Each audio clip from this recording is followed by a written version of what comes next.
everybody. It is the Macabre Tavern back with Monochrome Monday, finishing up the month of November pretty strong as we're doing the Night of the Hunter. And the Night of the Hunter is Preacher Harry Powell, a misogynistic serial killer and self proclaimed preacher traveling along the Ohio River in West Virginia during the Great Depression. He is arrested for driving a stolen car and serves 30 days in prison. There, he shares a cell with Ben Harper, who killed two men in a bank robbery for $10,000.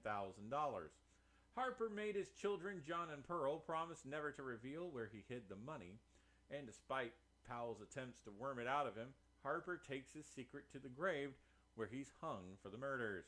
Or hanged, depending on, what you want to do here. Grammar people. Upon his release from prison, Powell visits Harper's tiny hometown, where he charms the town folks and woos Harper's widow, Willa, a waitress for Walter Spoon and his wife, Icy. Overnight, Powell manages to win the town's trust and weds Willa, but John remains instinctively distrustful of him. Powell suspects that John knows where the money is hidden and threatens him to reveal its location. John accidentally reveals that he and Pearl know where the money is.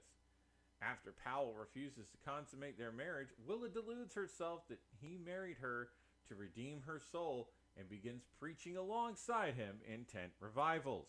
She later loses her faith in him when she overhears Powell threatening Pearl to make her reveal where the money is hidden. Powell murders Willa and ties her body to a Model T and then sinks it in the river, where it then claims she left her family for a life of sin when Walter and Icy question her about the abrupt disappearance. Uncle Bertie, an elderly friend of the family, discovers Willa's body while fishing, but refrains from telling the police for fear that he will be accused of the murder. Powell threatens the children and learns the money is hidden inside Pearl's doll. The children escaped an enraged Powell and attempt to seek refuge with Bertie, whom they find in a drunken stupor. They use their father's small John boat to flee down the river and find sanctuary with Rachel Cooper, a tough woman who looks after stray children. Powell kills a farmer for his horse and eventually tracks them down, but Rachel sees through his deceptions and runs him off her property with a shotgun. Powell returns after dark, and after an all-night standoff, Rachel gives Powell a face full of birdshot. Yeah, there you go. She summons the state police, who arrive and arrest Powell for Willa's murder. John breaks down during Powell's handcuffing, having a flashback to his father's fate.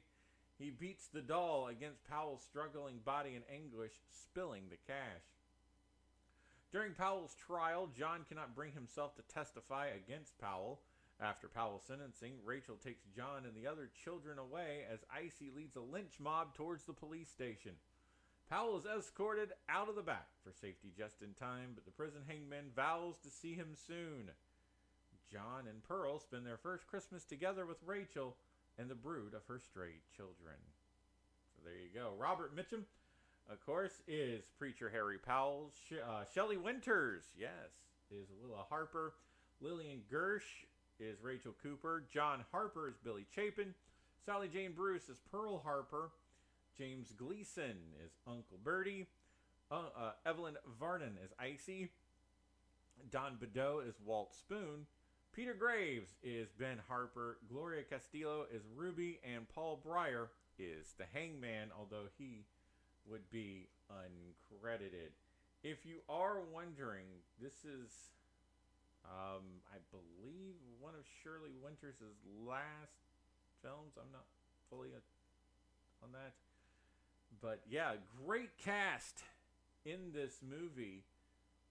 Obviously you got Robert Mitchum, who's always been an anti-hero in just about a lot of movies coming up through. Billy Chapin in this as well. One of Peter Graves' first films right here. So you got a lot of great stuff going on here. But again, wonderful movie. And definitely want to check this one out. $600,000. That's how much it cost to make this movie, and it is one of the greatest black and white horror movies of all time. This has been the Macabre Tavern. See you next time.